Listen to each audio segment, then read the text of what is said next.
નમસ્કાર મિત્રો, જય શ્યારામ. હું છું ઓસ્ટ્રેલિયાના ગ્રિફિલ્ડમાં.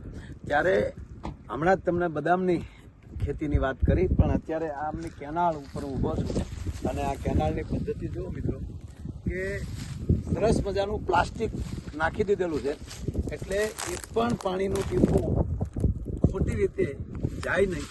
અને આ કેનાલની બાજુમાં જ આ ખેતર છે. તમે જુઓ તો આ દ્રાક્ષના એટલે અહીંયા જેને વાઇન કહેવામાં આવે છે એ દ્રાક્ષની ખેતી છે અહીંયા. અને આ દ્રાક્ષના આ પાકલ દ્રાક્ષ છે, આ પાકી ગઈ છે. પણ મારે તમને એ બતાવવું છે કે આ કેનાલની નજીક હોવા છતાં અહીંયા પદ્ધતિ ડ્રીપની છે. જે ડ્રીપ પદ્ધતિથી જ અહીંયા પાવામાં આવે છે. અને ત્રીજી વાત કે હમણાં જ મેં જે બદામની ખેતી, આ જો બદામ અને દ્રાક્ષ, ત્યારે અહીંયા એક મેઘા લીટરના $350 કાયદેસર આપવામાં આવે છે.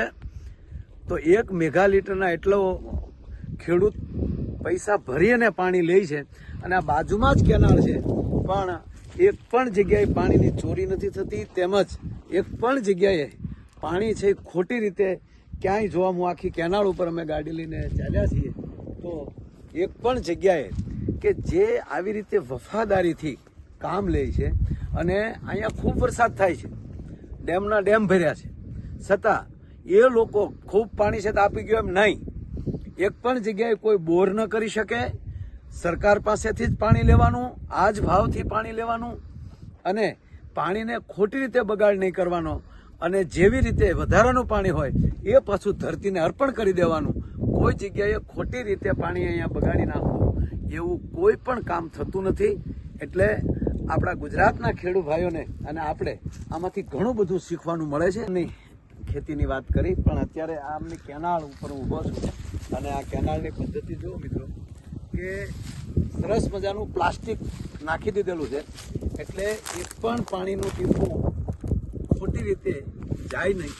અને આ કેનાલની બાજુમાં જ આ ખેતર છે. તમે જુઓ તો આ દ્રાક્ષના એટલે અહીંયા જેને વાઇન કહેવામાં આવે છે એ દ્રાક્ષની ખેતી છે અહીંયા. અને આ દ્રાક્ષના આ પાકલ દ્રાક્ષ છે, આ પાકી ગઈ છે. પણ મારે તમને એ બતાવવું છે કે આ કેનાલની નજીક હોવા છતાં અહીંયા પદ્ધતિ ડ્રીપની છે. જે ડ્રીપ પદ્ધતિથી જ અહીંયા પાવામાં આવે છે. અને ત્રીજી વાત કે હમણાં જ મેં જે બદામની ખેતી, આ જો બદામ અને દ્રાક્ષ, ત્યારે અહીંયા એક મેઘા લીટરના $350 કાયદેસર આપવામાં આવે છે. તો એક મેઘા લીટરના એટલો ખેડૂત પૈસા ભરીને પાણી લે છે. અને આ બાજુમાં જ કેનાલ છે, પણ એક પણ જગ્યાએ પાણીની ચોરી નથી થતી, તેમજ એક પણ જગ્યાએ પાણી છે ખોટી રીતે ક્યાંય જોવા. હું આખી કેનાલ ઉપર અમે ગાડી લઈને ચાલ્યા છીએ તો એક પણ જગ્યાએ કે જે આવી રીતે વફાદારીથી કામ લે છે. અને અહીંયા ખૂબ વરસાદ થાય છે, ડેમના ડેમ ભર્યા છે, છતાં એ લોકો ખૂબ પાણી છે તો આપી ગયો એમ નહીં. એક પણ જગ્યાએ કોઈ બોર ન કરી શકે.